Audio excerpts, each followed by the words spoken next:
Hey everybody, welcome to another episode of So Tell Us Time. We're super excited to be here with you guys today. As always, it is a good day. It's going to be a great Tuesday and we're going to be really profitable today. Everybody just say it. I'm going to be profitable today.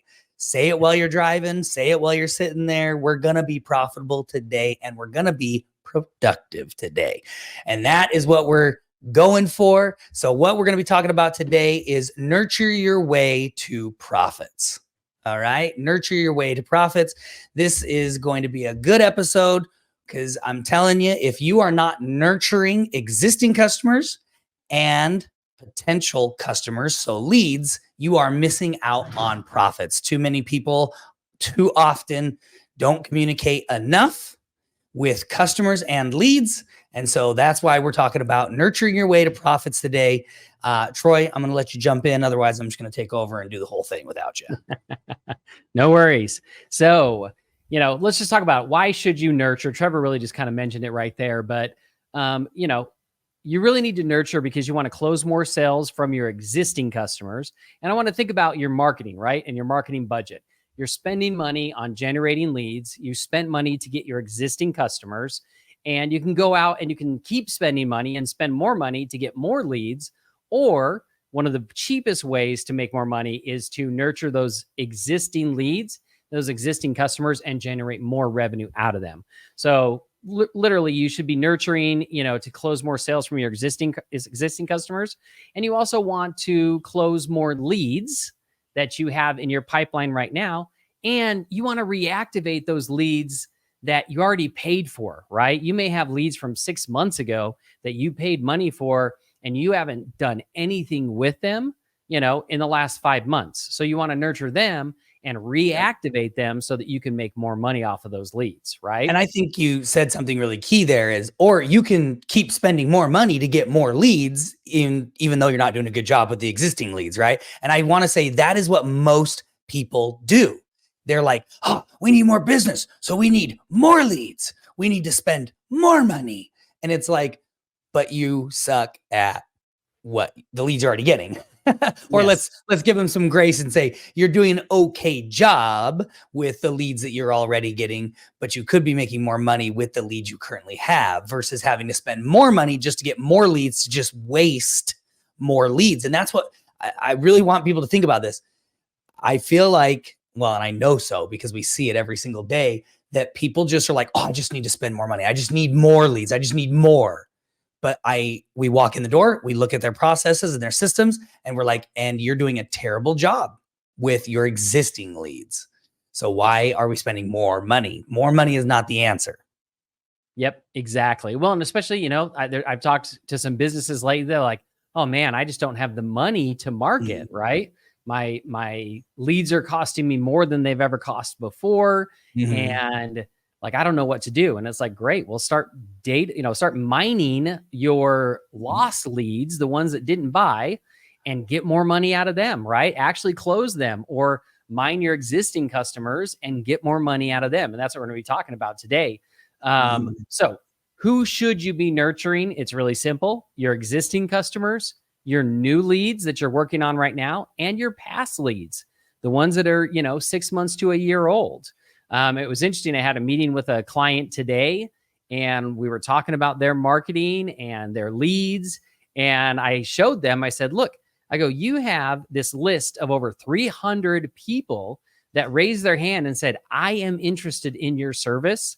And you communicated with them 3 times and have never communicated with them again.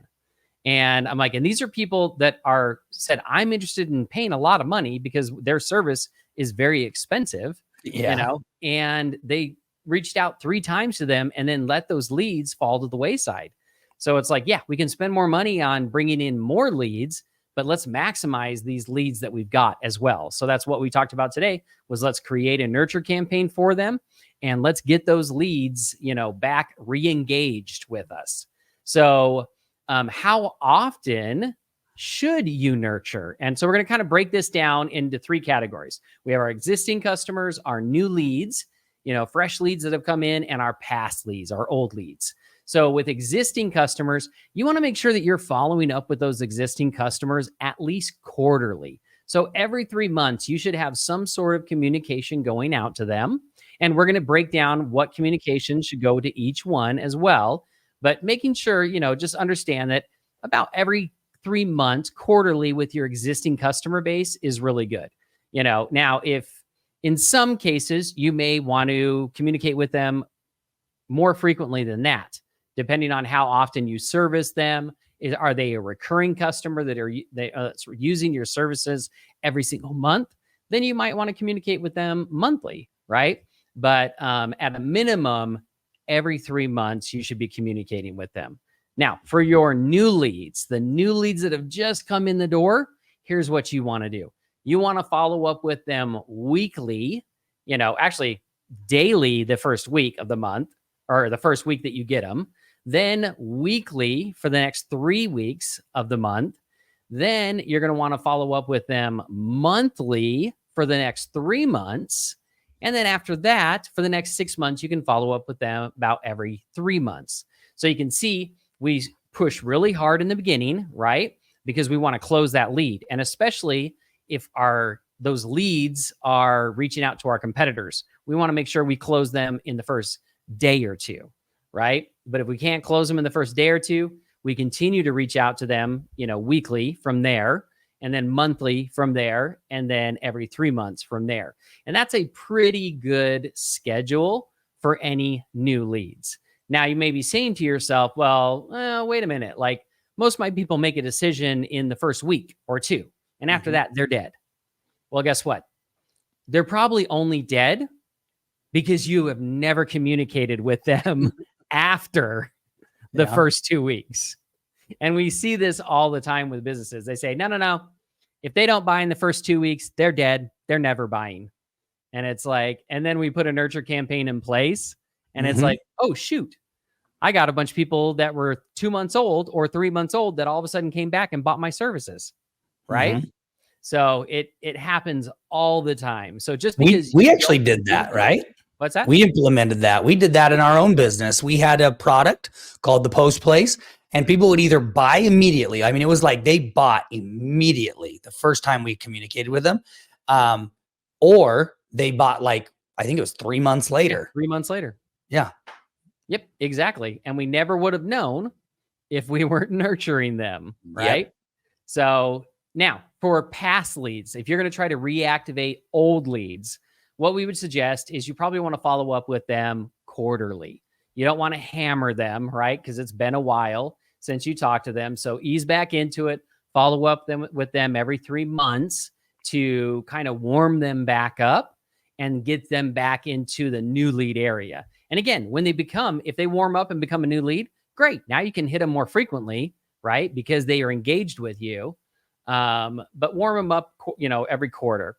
So now here's the question. What should your content be, right? Because it's easy to say, let's, nurture these clients, but what should you actually be doing? So I broke this down, and it's going to be very similar for each group, but there's going to be a little difference in there.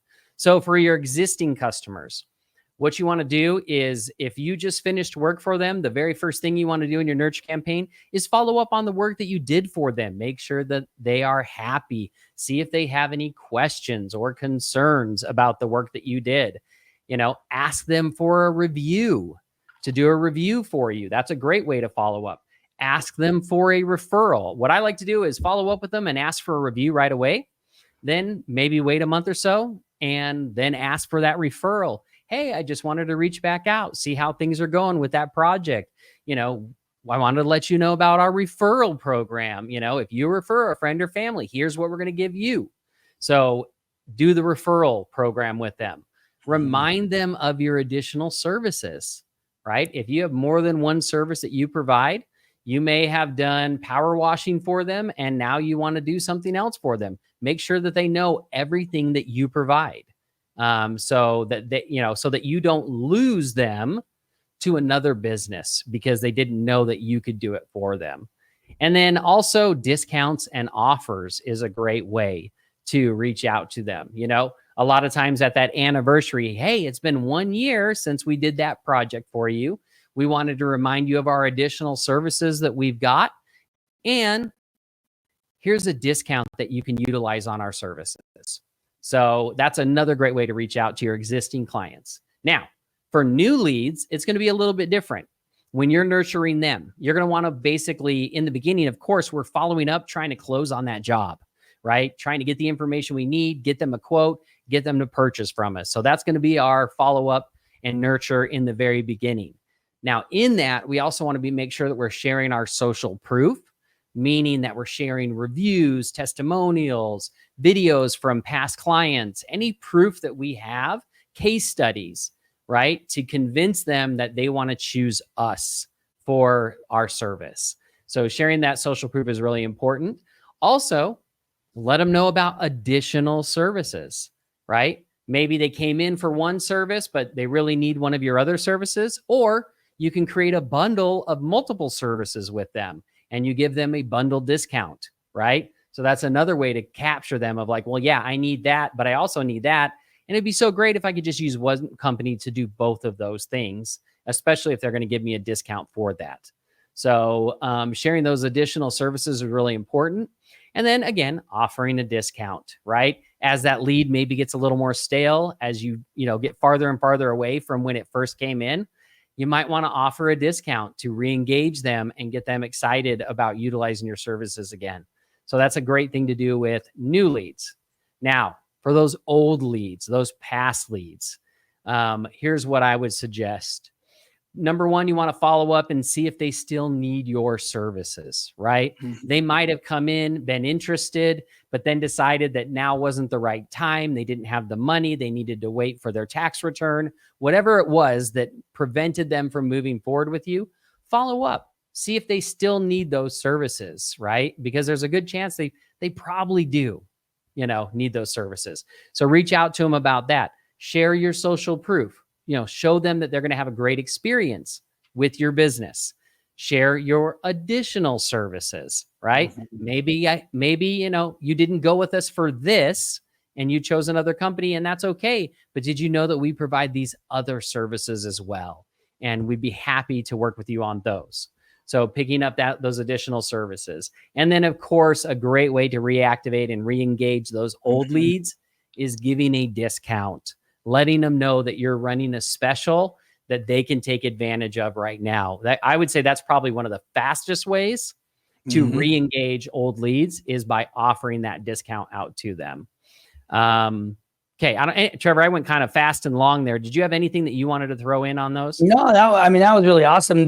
I love the offer thing. People all the time are like, well, I don't really have an offer. I don't really, the funny thing is like, but you want more business. And so what we do a lot of times with our clients is we set it up that, they engage in that first, like, let's say the person, it's like 3 days or the first week, and then they're going to move on to somebody else, or they're going to have moved on with somebody else. So it's like, we will be like engaging them, text them, call them, doing all these things, engaging them. Right. And then if they don't act within that same front time period, and I know we're talking about past clients and everything, but I'm just saying it's such a good thing. It's such a strong thing to offer like a discount or a special or something to incentivize people. So within that first time period of like that week, nearing the end of the week, we know they're going to be moving on, or they have already moved on, or whatever. They will be soon.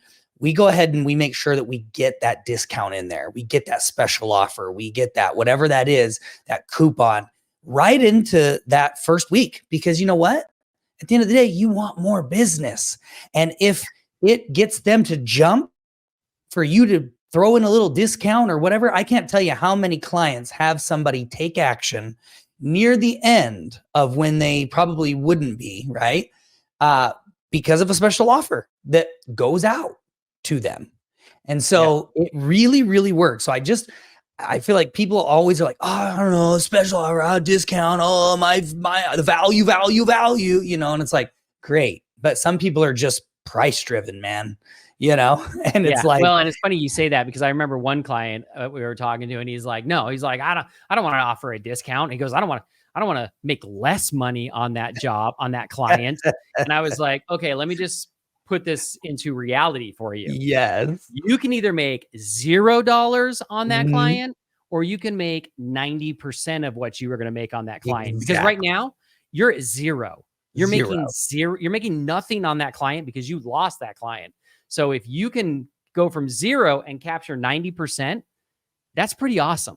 Yep. You know, and all of a sudden he's like, oh, well, yeah, you're right. You know, you're right. You're right. Oh, And then, it's so funny. And I would love to we should do a podcast. Honestly, we should do an episode just on like the funny things we've experienced over the 25 years that we've been doing this with people. We had another guy, and this is just a little bit different, but it's a good example of, he's like, I only want $100,000 jobs.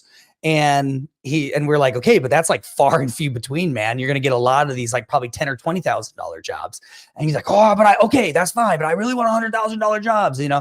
And then he comes back and he's like, hey man, I'm getting a lot of people who are interested in $10,000 to $20,000 jobs. And we're like, yep, that's exactly what we said would happen. But the funny thing about it is I'm like, okay, so all you have to do is do a few $20,000 jobs, and you just made the $100,000. Yeah. And if you can knock out the $20,000 jobs fast, you might even be more profitable than spending 6 to 8 months on a $100,000 job or whatever it is, you know. And I'm like, or even the 10,000, do $10,000 jobs, right?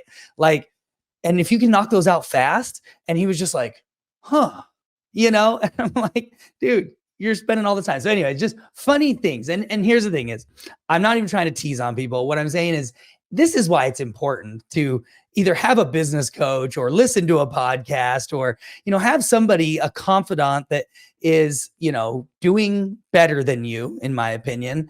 And having them look at your business, because you need to step back. And it's really hard sometimes to do that 30,000 view because you're right inside of it, you know?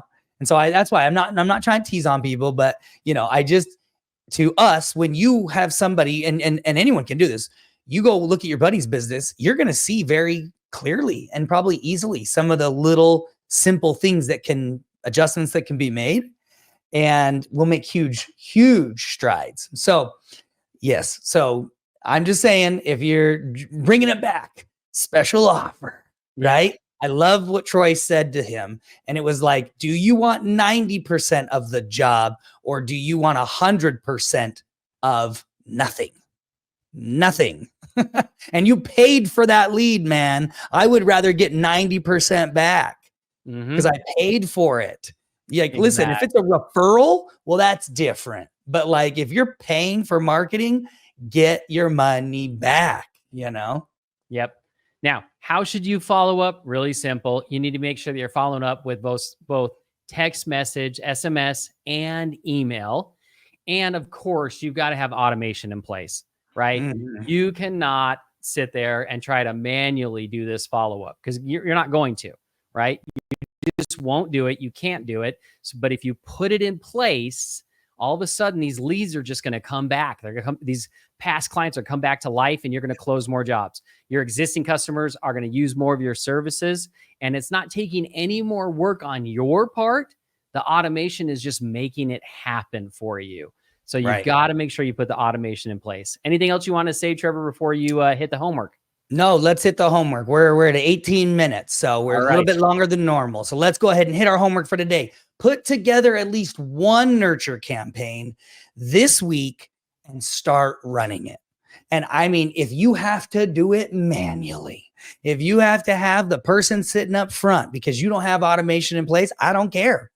Either get automation in place, or you have a staff member sit there and start implementing this follow-up. And I get business owners all the time that complain, I got someone sitting up front and they don't have enough to do and they're not busy enough. And, you know, or I need jobs, I'm not busy enough. And it's like, okay, cool. Then do this nurture campaign thing and do it manually because you don't have any money, you said. You got all the time in the world. But you got all the time in the world. You know? And he's like, I don't got time for that. Well, you do have time for that because you got all the time in the world, you know? So if you didn't have all the time in the world, you'd probably have more money. And you can put in your automation. All right, guys. Well, we absolutely love you. We appreciate you. You guys are the best. Please like, share, comment. And even though Last week, the vote was put the intro back in. Yes, we heard you all. Put the intro back in. We didn't do it this week. We knew this was going to be a little bit longer of a podcast. So we may be bringing that intro back. Who knows? Maybe we'll even be redoing it. All right, guys, we love you, appreciate you, and we'll catch you guys on the next episode of So Tell Us Time.